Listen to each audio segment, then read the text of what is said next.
Sejam bem-vindos a mais uma leitura diária. A passagem de hoje se encontra no livro de Juízes, do capítulo 19 ao capítulo 21, o levita e a sua concubina. Naqueles dias em que Israel não tinha rei, um levita foi morar bem longe, na região montanhosa de Efraim. Ele arranjou uma jovem de Belém de Judá para ser a sua concubina.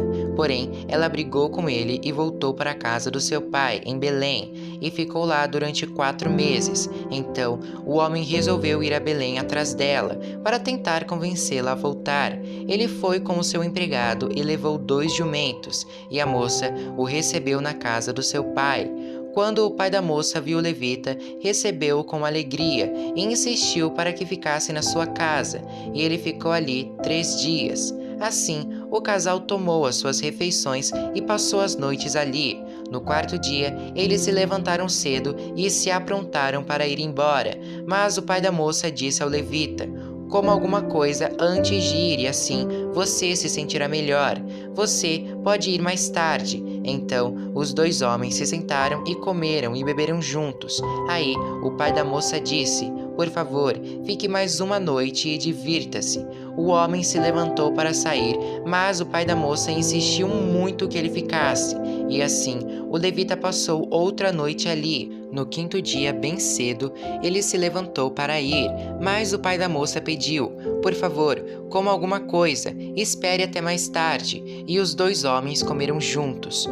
Quando o homem, a moça e o empregado iam saindo, o pai disse: "Olhe, agora já é quase noite. É melhor você ficar para passar a noite aqui. Logo vai ficar escuro. Fica aqui e divirta-se. Amanhã você poderá se levantar cedo e viajar de volta para casa." Mas o levita não quis passar lá mais outra noite e partiu de viagem com a sua concubina, levando 2 jumentos arreados. Já era quase noite quando chegaram perto da cidade de Jebus, isto é, Jerusalém. Então o empregado disse ao patrão: "Por que não paramos e passamos a noite nesta cidade dos Jebuseus?" Mas o patrão respondeu: "Não vamos parar numa cidade onde o povo não é israelita. Vamos continuar até Gibeá. É melhor a gente andar mais um pouco e passar a noite em Gibeá ou Ramá." Então passaram pela cidade de Jebus e continuaram a viagem. O sol já se havia escondido quando eles chegaram a Gibeá, cidade da tribo de Benjamim. Aí saíram da estrada para passar a noite na cidade. O levita chegou e se sentou na praça, mas ninguém o convidou para dormir na sua casa. E aconteceu que passou por ali um velho que estava voltando do seu trabalho na roça. Ele era da região montanhosa de Efraim, mas estava morando em Gibeá. O povo dali era da tribo de Benjamim. O velho viu o viajante na praça e perguntou: "De onde você é? Para onde vai?" O levita respondeu: "Eu estou viajando de Belém de Judá para bem longe, para a região montanhosa de Efraim, onde moro. Fui a Belém e agora estou voltando para casa, mas ninguém me ofereceu hospedagem para esta noite. Nós temos alimento e palha para os jumentos, e pão e vinho para mim, para minha concubina e para o meu empregado. Temos tudo o que precisamos." O velho disse: "Venham comigo, vocês serão bem recebidos na minha casa. Eu cuidarei de vocês. Por favor, não passem a noite na praça." Então ele os levou para sua casa e deu de comer aos jumentos. Os seus hóspedes lavaram os pés, comeram e beberam. Enquanto eles conversavam alegremente, alguns homens imorais daquela cidade cercaram a casa e começaram a bater na porta, e disseram ao velho: "Traga para fora o homem que está na sua casa. Nós queremos ter relações com ele."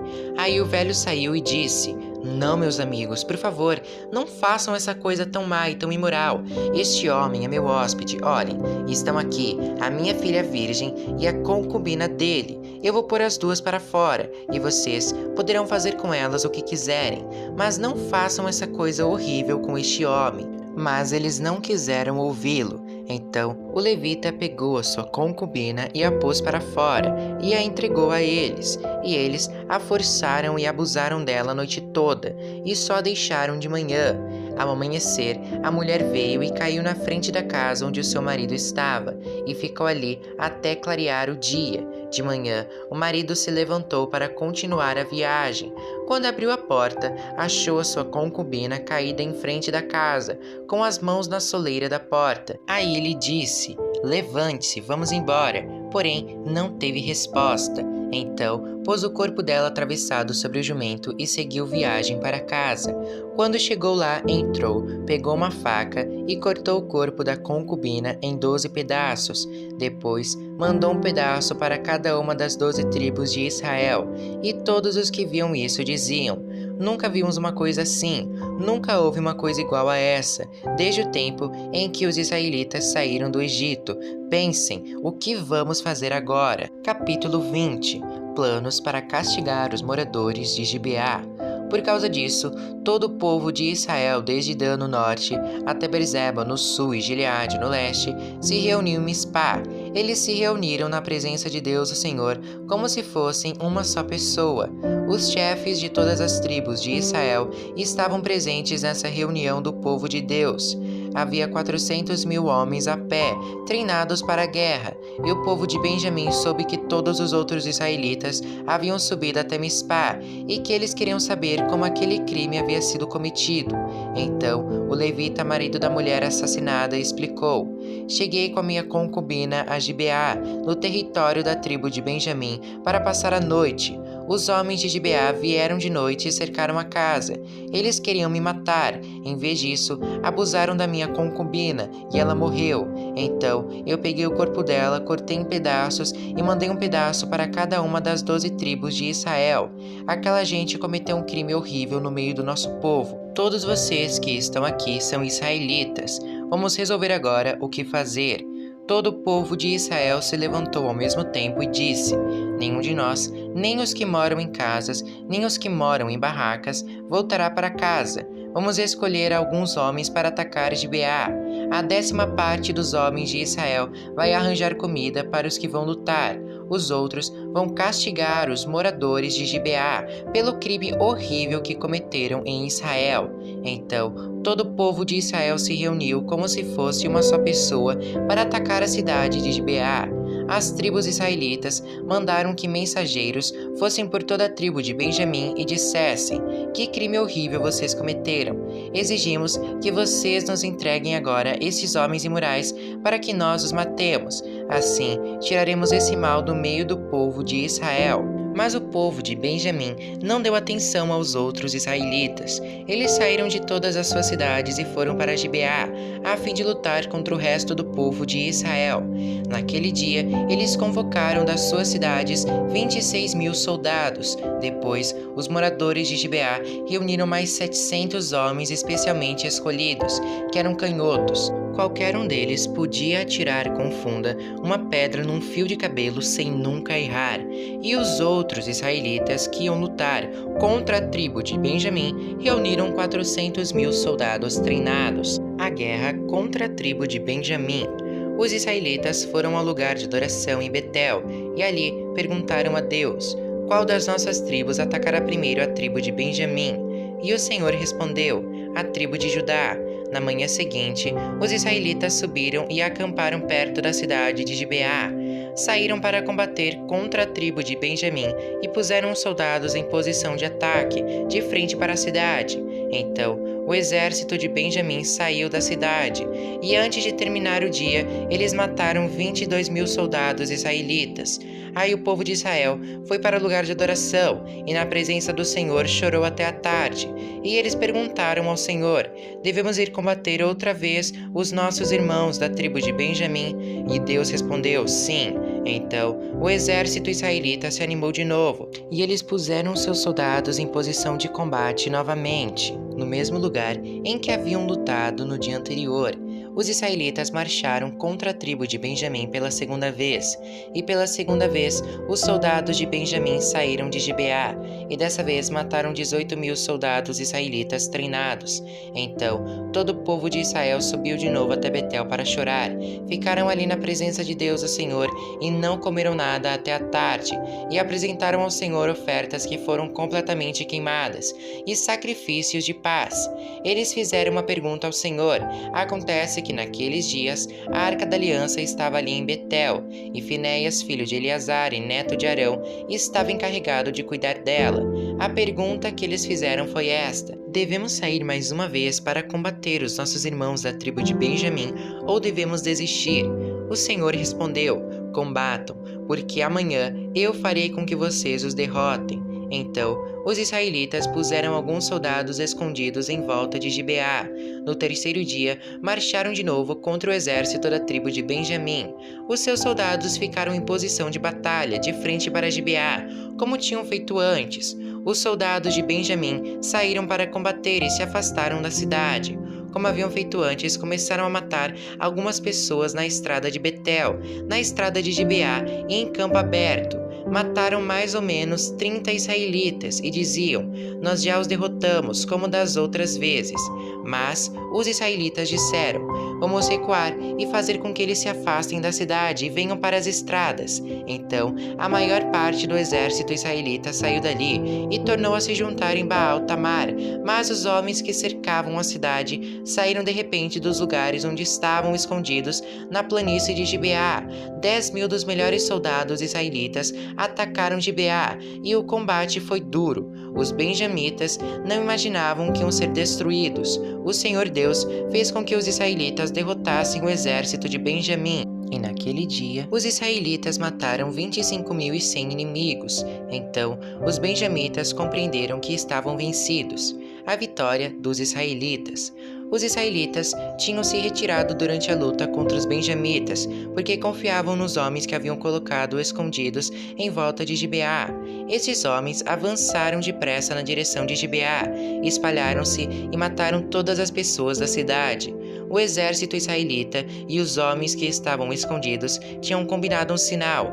Quando vissem uma grande nuvem de fumaça subindo da cidade, os israelitas que estavam fora no campo de batalha deviam dar meia volta e atacar. Até aquele momento, os benjamitas já haviam matado uns 30 israelitas e diziam: sim, já os derrotamos como das outras vezes. Então, o sinal apareceu. Uma nuvem de fumaça começou a subir da cidade. Os benjamitas olharam para trás e ficaram muito espantados quando viram a cidade inteira pegando fogo. Então, os homens de Israel deram meia volta e os benjamitas ficaram apavorados porque viram que iam ser destruídos. Eles fugiram e correram na direção do deserto, mas não puderam escapar. Foram cercados pela maior parte do exército israelita e também pelos soldados que vinham da cidade e foram destruídos. Os israelitas cercaram os inimigos e os perseguiram sem parar até um lugar a leste de Gibeá e os iam matando pelo caminho. 18.000 dos melhores soldados benjamitas foram mortos. Os outros fugiram na direção do deserto para a rocha de Rimom. 5.000 foram mortos nas estradas. Os israelitas perseguiram o resto e assim mataram mais 2.000 homens. Ao todo, 25.000 benjamitas foram mortos naquele dia, todos eles soldados valentes. Porém, 600 homens fugiram para o deserto, para a rocha de Rimom, e ficaram lá 4 meses. Os israelitas atacaram o resto dos benjamitas e os mataram, tanto homens como animais, e destruíram tudo o que encontraram, e queimaram todas as cidades da região. Capítulo 21. Esposas para a tribo de Benjamim. O povo de Israel havia feito em Mispá este juramento a Deus: nenhum de nós deixará que um homem da tribo de Benjamim case com uma das nossas filhas. O povo foi a Betel e ficou ali na presença de Deus até a tarde. Eles choraram amargamente em voz alta, dizendo: ó Senhor, Deus de Israel, por que aconteceu isso? Por que está faltando uma das nossas tribos? O povo se levantou bem cedo na manhã seguinte e construiu ali um altar. Apresentaram ofertas que foram completamente queimadas e sacrifícios de paz, e perguntaram: de todas as tribos de Israel, quem foi que não subiu para aquela reunião na presença do Senhor Deus em Mispá? Eles tinham feito um juramento muito sério: quem faltasse à reunião em Mispá seria morto. O povo de Israel teve muita pena dos seus irmãos da tribo de Benjamim e disse: hoje Israel perdeu uma das suas tribos. O que faremos para arranjar esposas para os que ficaram? Pois juramos ao Senhor que não daremos a eles nenhuma das nossas filhas. Então perguntaram: de todas as tribos de Israel, quem não compareceu diante do Senhor em Mispá? e ficaram sabendo que de Jabes de Gileade ninguém havia tomado parte na reunião. Quando fizeram a chamada do povo, ninguém de Jabes de Gileade estava lá. Então todos concordaram em mandar para lá 12.000 homens dos mais corajosos com estas ordens: vão e matem os moradores de Jabes de Gileade, tanto os homens como mulheres e crianças. Façam isto: matem todos os homens e todas as mulheres que não forem virgens. E eles encontraram 400 virgens em Jabes de Gileade e as levaram ao acampamento de Siló, que fica na terra de Canaã. Então todos concordaram em mandar mensageiros aos benjamitas na rocha de Rimom para fazer uma proposta de paz. Aí os benjamitas voltaram e receberam aquelas 400 moças de Jabes de Gileade, porém não havia moças em número suficiente para todos. Então o povo ficou com pena dos benjamitas, pois pela vontade do Senhor estava faltando uma das tribos de Israel. Aí os chefes do povo de Israel disseram: não há mais mulheres na tribo de Benjamim. O que vamos fazer para arranjar esposas para os que ficaram? O povo de Israel não deve perder uma das suas 12 tribos. Temos de achar um jeito de a tribo de Benjamim não acabar, porém não podemos deixar que eles casem com as nossas filhas. Eles falavam isso porque o povo de Israel havia amaldiçoado quem deixasse um benjamita casar com a sua filha. Então disseram: a festa anual do Senhor na cidade de Siló está perto. Siló fica ao norte de Betel, ao sul de Lebona e a leste da estrada que vai de Betel a Siquém. E os chefes do povo de Israel disseram aos benjamitas: vão, escondam-se nas plantações de uvas e fiquem vigiando. Durante a festa, quando as moças de Siló saírem dançando, vocês também saiam das plantações de uvas, e cada um agarre uma das moças e leve embora para a terra de Benjamim. Assim, quando os pais ou irmãos delas vierem se queixar, nós poderemos dizer: por favor, deixem que elas fiquem, pois na batalha contra Jabes de Gileade não conseguimos mulheres para todos os benjamitas, e vocês não serão culpados de quebrarem a promessa, pois não deram as suas filhas a eles, elas foram roubadas. E assim fizeram os benjamitas. Cada um deles escolheu uma esposa entre as moças que estavam dançando e a levou embora. Então voltaram para sua terra, construíram de novo as suas cidades e ficaram morando ali. Enquanto isso, os outros israelitas saíram e cada um voltou para sua tribo, a sua família e as suas terras. Naquele tempo não havia rei em Israel e cada um fazia o que bem queria.